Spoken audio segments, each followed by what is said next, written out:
로마서 7장 1절부터 6절까지 말씀을 함께 봉독합니다.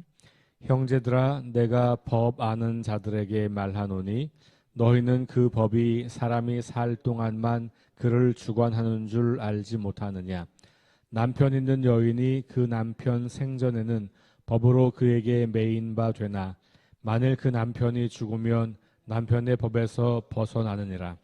그러므로 만일 그 남편 생전에 다른 남자에게 가면 음녀라.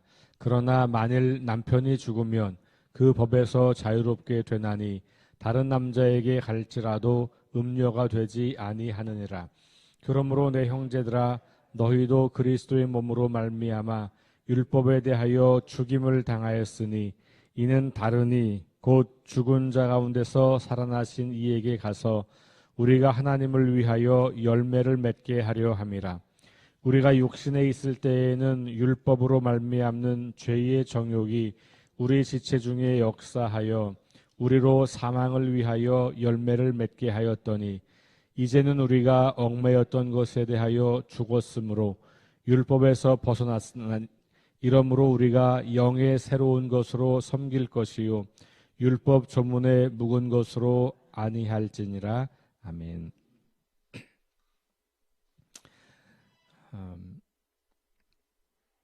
로마서 6장부터 8장까지는 각각의 장이 우리가 믿음으로 말미암는 구원 혹은 하나님의 의가 나타나서 우리를 의롭게 하신다라고 하는 것에 구체적인 내용들을 하나씩 이야기해요. 4가지인데 그걸 그냥 한 단어로 말하면 자유케 한다는 거예요. 자유케 한다. 그러니까 우리가 믿음으로 의롭다함을 받았다라는 말은 자유하게 되었다, 해방되었다는 말이에요. 그런데 6장은 죄로부터의 자유를 이야기하는 장이었어요. 그러니까 죄가 더 이상 우리를 지배하지 못한다. 우리 그런 표현 나왔잖아요. 그죠? 죄의 지배 아래 있었던 우리. 그 죄의 지배로부터 벗어난 거예요. 그러니까 죄로부터 자유. 그러니까 우리가 그냥 전통적 표현으로 구원이라고 하는 말도 똑같은 거죠. 구원이 뭐냐라고 말할 때 죄의 지배로부터 자유롭게 된 것. 그래서 더 이상 죄가 우리를 강제하지 못하고 지배하지 못하게 된다. 이것이 믿음으로 말미암는 의의 첫 번째 구체적인 내용이에요. 두 번째는 오늘 7장 일부를 읽었고 내일 좀 더 보겠습니다만 7장인데 이 7장은 뭐냐 하면 율법으로부터의 자유를 말하고 있어요. 그러니까 그동안 우리는 율법에 얽매여서 율법에 의해서 정죄를 당하고 그 율법에 의해서 심판을 당했다. 그런데 어느 누구도 그 율법을 다 완벽하게 지킬 수 없으니 이 율법을 지키는 것이 우리를 구원으로 인도하기는 어렵다. 이런 말씀을 하고 있는 거죠. 그런데 이제 믿음으로 말미암는 의, 하나님께서 의로운 행동을 하셔서 우리를 의롭다고 인정해 주시는 것, 그걸 통해서 우리는 더 이상 율법의 정죄를 받지 않게 된다. 율법으로부터 자유롭게 되었다. 이렇게 이야기하는 거예요. 8장 8장 가면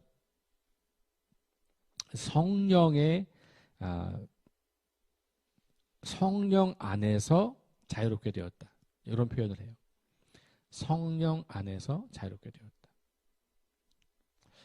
제가 6장부터 6, 7, 8, 9 잘못 말씀드렸는데 5, 6, 7, 8이에요. 죄송합니다. 5, 6, 7, 8. 5장은 우리가 더 앞에 말씀 5장은 사망, 죽음으로부터의 자유를 이야기하는 거예요. 그리고 이제 8장은 성령 안에서의 자유. 그러니까 사망, 죄, 율법으로부터 자유를 얻은 거고 그걸 다른 방식으로 말하면 성령 안에서 누리는 자유. 이렇게 되는 거죠. 그러니까 믿음으로 말미암는 의에 대한 그 부분을 우리가 이제 말할 때 자유함이다. 그러니까 구원받은 건 속박에서부터 벗어난 거니까 자유함인데, 이 자유함은 어떤 자유함이냐? 그러니까 우리를 묶고 있던 것으로부터 자유잖아요. 그 묶고 있던 게 죽음, 죄, 율법. 이것에 우리가 매여 있었던 것이고, 그 다음에 우리는 이 자유함을 성령 안에서 누린다. 다시 말하면 더 이상 죄와 사망과 죄와 율법의 지배 아래 있는 게 아니라 성령의 능력 아래 있는 사람들. 그래서 그 성령 안에서 자유를 누리는 사람들. 이것이 5장부터 8장까지를 아주 간결하게 요약하는 내용이에요. 여러분들이 이 정도만 이해하시고 말씀하실 수 있어도 우리가 믿는 구원에 대한 이야기를 어느 정도 하실 수 있는 것이죠. 여기에 더 살을 이제 붙이면 되는 건데, 어쨌든 아주 간결하게 요약하면 그렇다. 자, 오늘 7장 이야기, 특별히 1절부터 6절까지 앞부분을 봤는데, 율법으로부터 자유롭게 되었다고 하는 것을 설명하면서 그 당시에 혼인제도, 결혼제도 혹은 이혼법 이런 것과 관련되어서 설명하는 거예요. 지금은 우리가 결혼을 하는 것이 여인이 남성에게 매인다 이렇게 말하지 않죠. 그렇게 말하면 큰일 나요, 지금은. 그죠? 네. 그런데 이 당시에는 그랬던 거예요. 사실 이 당시까지 안 가도 한 200년 전 우리 땅에도 그랬단 말이에요. 그죠? 200년도 안 갈 걸 100년 전만 가도 그랬던 거죠. 그러니까 이제 그거는 성경이 말하려는 진리가 아니고 그 당시 세계가 그렇다는 거고, 그 당시 세계에 익숙한 그 법을 이용해서 율법으로부터 자유롭게 되었다고 하는 것을 그 시대 사람들이 이해하기 쉽게 설명한 거다. 성경이 여성을 이렇게 보고 있다 이런 게 아니에요. 자, 그러면 처음 1절은 일반적인 원리를 설명해요. 그 일반적인 원리가 뭐냐면, 법이라고 하는 것은 그 사람이 살아있는 동안에만 그를 주관한다는 거예요. 여기 주관한다는 말은 구속력이 있다는 말이에요. 그러니까 내가 여기 살아있으니까 법에 내가 구속을 받죠. 내가 죽으면 더 이상 법이 나를 어떻게 하지 않잖아요. 그렇죠? 그래서 우리 뭐 막 사건 조사하다가도 그 사람이 죽으면 딱 그냥 덮는 거예요. 왜냐면 더 이상 그 법이 이 죽은 사람에 대해서는 구속력을 갖지 않아요. 그게 법의 일반적인 원리죠. 그 일반적인 원리를 가지고 이제 결혼이라고 하는 것으로 들어가는 거예요, 바울이. 자, 그러면서 뭐라고 말하냐면, 남편이 있는 여인은 남편이 살아있는 동안에 그에게 매인바 되는 거다. 그러니까 남편이 그를 주관한다는 말이에요. 그러니까 이 당시에는 여인이 남편이 있으면 그 남편이 여인의 주인이에요. 그러니까 주관하는 거죠. 마음대로 할 수 있는 권한이 있는 거예요. 그러니까 이 여인은 남편이 있는 동안에, 결혼 관계가 있는 동안에는 그 남편에게 매여 있어요. 남편이 그를 주관해요. 근데 남편이 죽으면 풀려나는 거죠. 그렇죠? 그래서 더 이상 그 남편과 이 아내가 결혼이라고 하는 법의 지배를 받지 않게 돼요. 그래서 이 남편으로부터 자유롭게 되어서 다른 남자에게 갈 수 있는 자유가 생기는 거예요. 그런데 그게 아니고 남편이 살아있는 동안에 다른 남자에게 가면 그것은 법을 어기는 거고, 그거는 여기 표현대로 음녀가 되는 거예요. 음녀가 됐다는 말은 사실은 이 맥락에서는 방탕하다는 말을 하기보다는 법을 어긴 거다 이 말을 하고 싶은 거죠. 자, 그런데 그 남편이 죽으면 자유롭게 되어서 다른 남자에게 가는 게 법을 어기는 게 아닌 거예요. 이런 그 당시에 결혼과 이혼과 관련된 법을 이야기하면서 우리가 예전에는 남편이 있었다는 거죠. 그 남편의 이름은 율법인 거예요. 그러니까 우리가 하나님께서 우리를 예수 그리스도를 통해서 의롭다고 인정하기 전에 우리의 상태는 율법에 의해서 지배당하는 상태인데 그것을 이 결혼 비유로 설명하는 거예요. 그러니까 남편이 있었는데 그 남편의 이름이 율법인 거예요. 그러니까 우리가 율법의 통제와 율법의 주관과 율법의 구속력 아래 살아요. 그러니까 그 율법이 우리를 정죄하고 율법에 의해서 우리가 심판받고 그런 거예요. 그런데 그 율법이 죽었다는 거예요. 하나님의 의가 나타났다 그랬잖아요. 그러니까 율법 외에 하나님의 의가 나타났으니, 그렇죠? 그러나 율법 외에 하나님의 의가 나타났으니, 이거는 3장 21절에 나왔던 말씀이잖아요. 여러분 3장 21절, 이제는 율법 외에 하나님의 한 의가 나타났으니, 제가 지난 주일날 설교했던 본문, 여기 그러나가 없지만 원래 성경에는 있다. 그죠?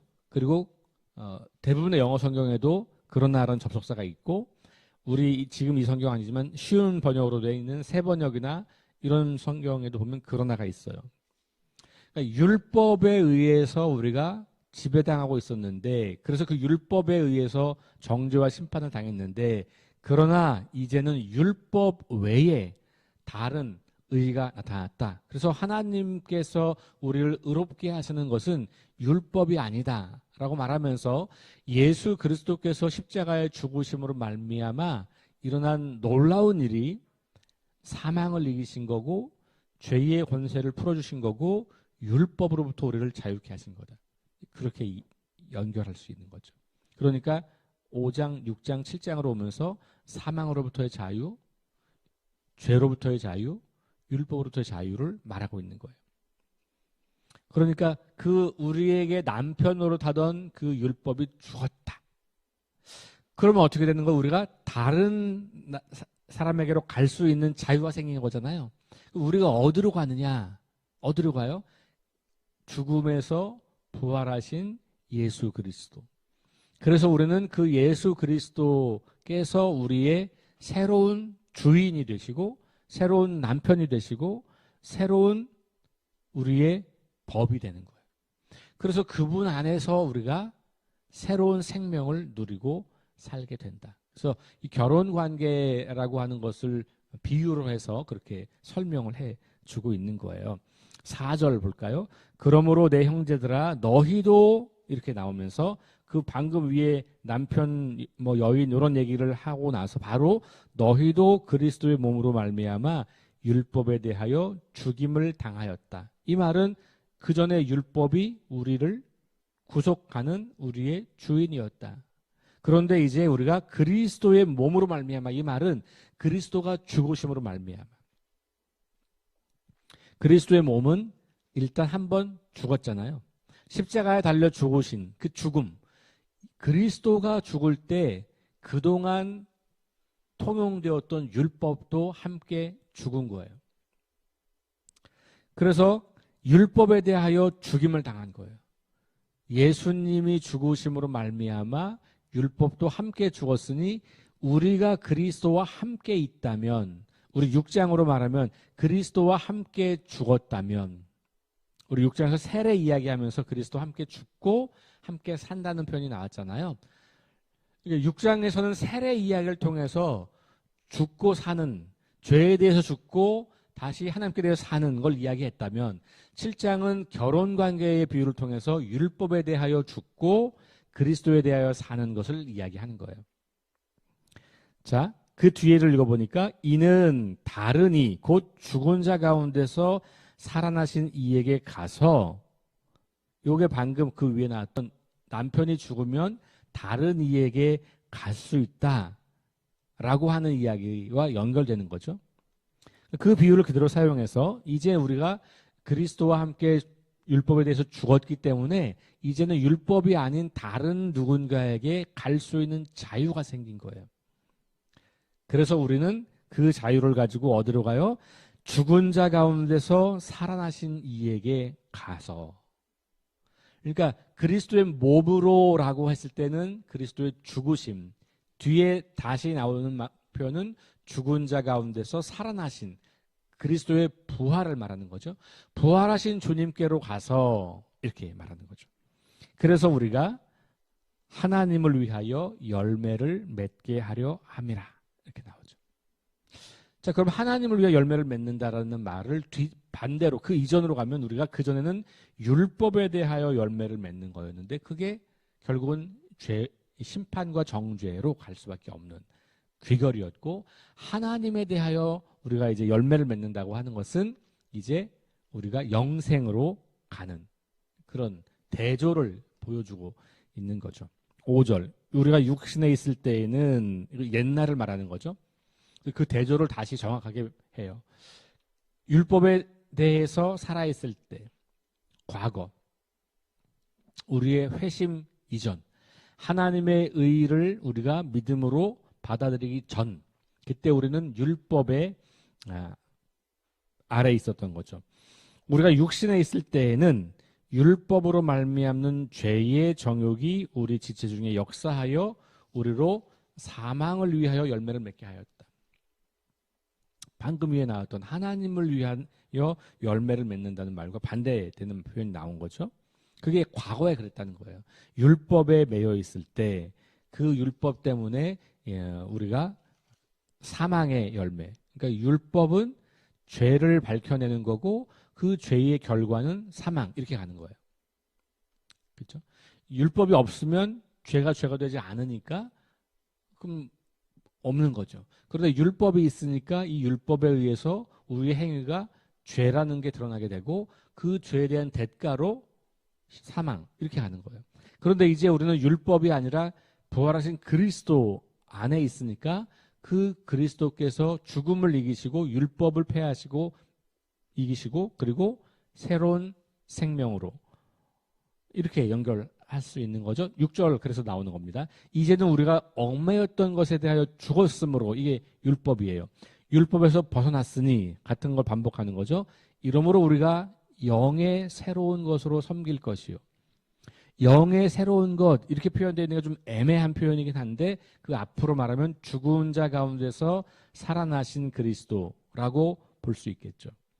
그리고 율법 조문에 묵은 것으로 아니한다. 그러니까 율법 조문을 옛날 것, 묵은 것으로 보고 그리스도의 부활을 통해서 하나님에 대하여 살아가는 우리의 삶을 영의 새로운 것이라고 보고 있는 것이죠.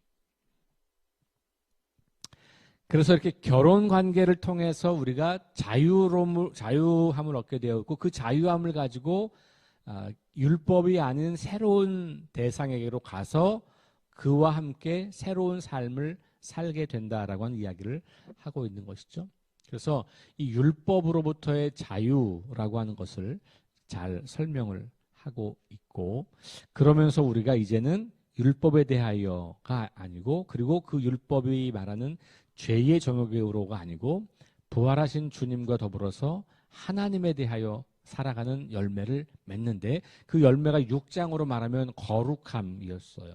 어제 우리가 보았던 것처럼 6장에 가면 22절 가면 그러나 이제는 너희가 죄로부터 해방되고, 여기 죄로부터 해방 나와죠. 하나님께 종이 되어 거룩함에 이르는 열매를 맺었으니, 거룩함. 하나님께 대하여 살아있다라고 하는 말은 우리가 거룩함의 열매를 맺고 사는 것이고 그 마지막은 영생이다, 이렇게 나오는 거죠. 그러니까 믿음으로 말미암는 구원이라고 할 때 다시 제가 강조하지만 행위를 빼뜨린 관념이나 마음의 평안이 아닌 거예요. 거룩함에 이르는 열매가 맺히는 그것까지가 믿음으로 말미암는 의 안에 포함되어 있는 거죠. 그래서 율법으로부터 해방되었다 그래서 그럼 우리가 더 이상 율법을 지키지 않아도 되냐, 이렇게 연결하기는 곤란하다. 왜냐하면 율법으로 해방되었다고 하는 말은 우리의 구원을 위해서 율법이 쓸모있는 게 아니었다는 거고, 그러나 그 구원받은 사람으로서는 율법을 계속해서 지키는 것이 필요하다는 거예요.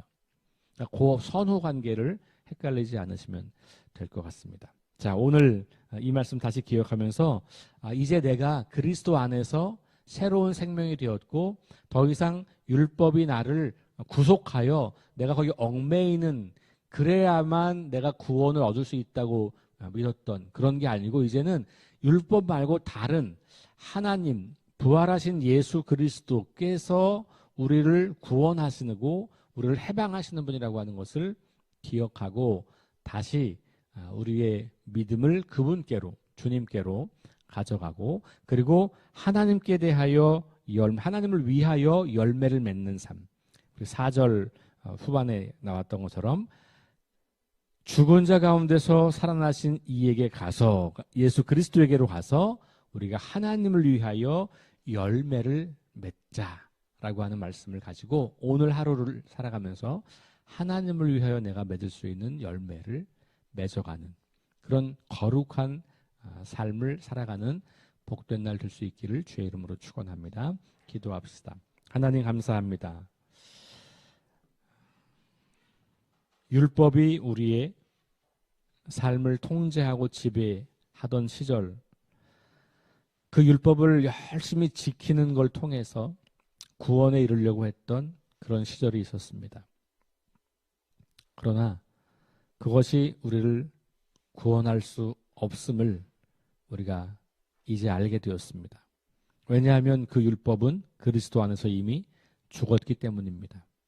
그래서 우리는 더 이상 율법에 매여 구원받으려고 하지 않고 예수 그리스도께로 가서 죽음을 이기시고 부활하신 그분께로 가서 하나님의 의에 이르고 구원에 이르게 되는 것을 이제 알게 되고 그것을 믿음으로 고백하며 매일매일 주님께로 나아갑니다. 이제 우리가 자유로운 몸이 되어서 그 자유를 가지고 하나님을 위하여 열매를 맺는 삶을 살아가기로 또 결심합니다. 오늘 하루 우리의 삶이 선하고 아름답고 거룩한 열매가 될 수 있도록 인도하여 주옵소서. 예수님 이름으로 기도합니다. 아멘. 우리 주보에 있는 4가지 기도 제목 가지고 함께 합심해서 기도하시고 개인 기도하고 나갑니다. 성령의 능력으로 하나님 나라를 증언하고 살아내게 하소서. 하나님 말씀이 기준이 되게 하소서. 질병과 연약함으로 고통당하는 사람들을 치유하여 주소서. 전쟁과 자연재해와 가난과 억압으로 고통당하는 지구촌 이웃들에게 은혜를 베푸소서. 우리 함께 합심해서 기도합시다.